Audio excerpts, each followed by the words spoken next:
आज हम गणित शिक्षण में गणित की प्रयोगशाला एवं कक्षा कक्ष के बारे में जानेंगे कि गणित की प्रयोगशाला में किन किन चीज़ों की ज़रूरत होती है और कक्षा कक्ष कैसा होना चाहिए। Mathematics laboratory and classroom.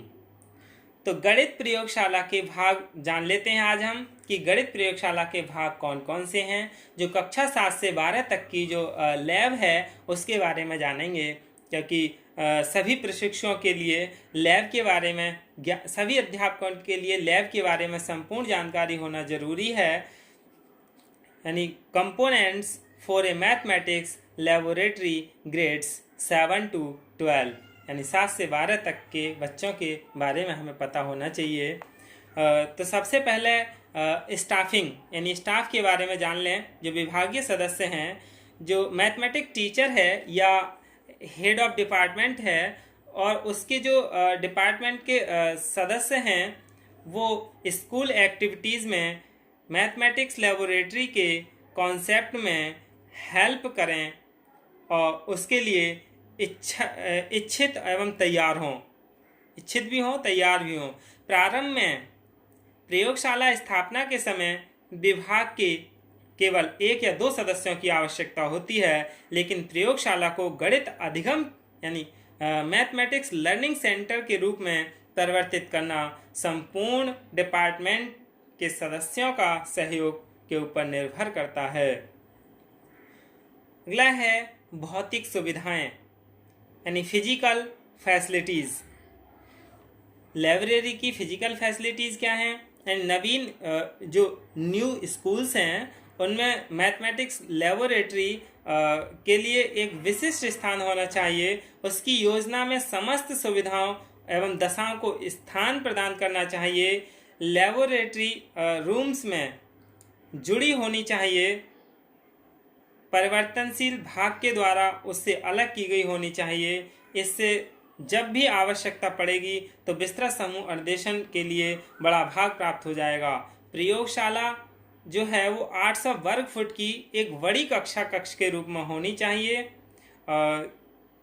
इसका फिर अगला है फर्नीचर, यानी लेबोरेटरी में फर्नीचर कैसे कैसे होना चाहिए। सबसे पहले फर्नीचर में गणना केंद्र होना चाहिए, यानी कैलकुलेटिंग सेंटर, जिसमें दीवार के साथ एक इलेक्ट्रॉनिक कैलकुलेटर के लिए मेज की ऊंचाई तक स्थायी सुरक्षित स्थान होना चाहिए, जिससे छात्र व्यक्तिगत रूप से भी इनका प्रयोग कर सकें। फिर है मापन केंद्र, यानी मेजरमेंट सेंटर भी होना चाहिए क्लास रूम में, लेबोरेटरी क्लासरूम में। मापन केंद्र में एक 30 इंच और 70 इंच की माप की एक मेज होनी चाहिए। 30 बाई 70 इंच की माप होनी चाहिए, यानी 30 इंच गुणा 70 इंच इसकी एक मेज होनी चाहिए। खेल केंद्र यानी गेम सेंटर भी होनी चाहिए, जिसमें पजल्स और जितने भी हैं मनोरंजन एक्टिविटीज़ रिडल्स वो करने के लिए भी एक केंद्र होना चाहिए। और इसका भी खेल केंद्र पर एक 30 और 72 की माप की एक बहुउद्देशीय मेज होनी चाहिए। यानी ये मेज कितनी होनी चाहिए खेल वाली? 30 इंच और 72 इंच की होनी चाहिए। फिर है पाठन केंद्र यानी रीडिंग सेंटर। रीडिंग सेंटर में क्या है? पाठन केंद्र पर नीचे फॉर्मेट बिछा हो, यानी मैट जो बिछी होती है, तथा एक आरामदायक सोफा भी होना चाहिए या कुछ आरामदायक कुर्सियां भी। एक छोटी व नीची मेज रखी जाएं पढ़ने के लिए। फिर है नैदानिक एवं ट्यूटोरियल केंद्र, डायग्नोस्टिक एंड ट्यूटोरियल सेंटर। केंद्र में 3 बड़ी मेज पड़ी होनी चाहिए, जिसमें जो बच्चे अलग अलग बुद्धि के होते हैं, मानसिक क्षमता उनकी अलग अलग होती है, उनके हम निदान कर सकें।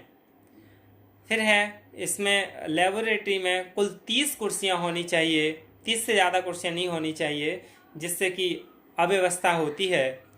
और उसमें 15 बड़ी मेज़ें होनी चाहिए।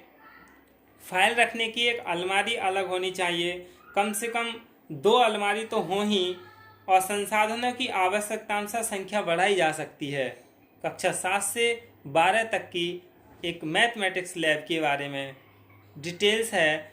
और अगला है अलमारियाँ, यानी गणित प्रयोगशाला में पठन सामग्री, कार्य पुस्तिकाओं, किट्स, खेलों तथा अन्य सामानों को रखने हेतु उचित स्थान होना चाहिए। यानी जो भी किट्स हैं खेल की या कार्य पुस्तिकाएँ हैं और खेल सामान हैं, वो सब रखने के लिए अलमारियाँ होनी चाहिए।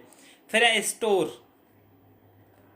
यानी यह तो प्रयोगशाला का हिस्सा या उससे जुड़ा हुआ अलग कक्ष हो सकता है, परंतु यह अति आवश्यक है। स्टोर रूम जरूरी होना चाहिए, चाहे प्रयोगशाला से अटैच हो चाहे उससे अलग एक रूम हो, लेकिन स्टोर रूम होना आवश्यक है।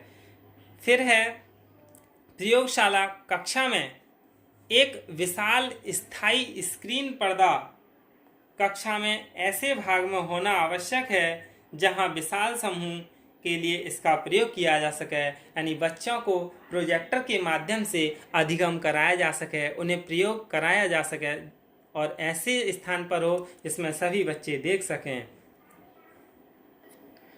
अगला है चौथा उपकरण, यानी प्रयोगशाला रूम में, कक्षा कक्ष में इक्विपमेंट कौन कौन से होने चाहिए। सबसे पहला है गणना उपकरण। इसमें क्या है, कैलकुलेटर, विद्युत कैलकुलेटर, इसके अलावा इलेक्ट्रॉनिक्स कैलकुलेटर, कंप्यूटर टर्मिनल भी होना चाहिए। फिर है दृश्य श्रव्य सामग्री। दृश्य श्रव्य सामग्री कौन कौन सी है, टेप रिकॉर्डर है, टेप रिकॉर्डर बहुत ज़रूरी है। श्रवण स्टेशन यानी लिसनिंग स्टेशन, ओवरहेड प्रोजेक्टर यानी OHP, जिसके द्वारा बच्चों को सामूहिक रूप से कुछ प्रयोग करके दिखाया जा सके। ट्रांसपेरेंसी मेकर भी होना चाहिए। पोर्टेबल स्क्रीन और फिल्म स्ट्रिप प्रोजेक्टर और फिल्म प्रोजेक्टर, ये इतनी चीज़ इसमें होनी चाहिए। खेल उपकरण कौन कौन से हैं, एक विभिन्न खेल सामग्री होनी चाहिए। इसमें बहुत सारी खेल सामग्री हैं, जैसे गणित में जो गोटी खेली जाती हैं और पजल्स हैं, रिडल्स हैं, कूट प्रश्न हैं, पहेलियां हैं, इनके उपकरण भी होने चाहिए। फिर है मापन उपकरण यानी मीजरमेंट सेंटर। मीजरमेंट सेंटर में क्या है, विभिन्न मापन यंत्र जैसे फीता, टेप जिसे बोलते हैं, मीटर यानी मीटर रोड, भार मशीन यानी वेटिंग मशीन, ये सभी क्या हैं, एक गणित की प्रयोगशाला के भाग हैं। और इतने उपकरण गणित प्रयोगशाला रूम में होने चाहिए। धन्यवाद।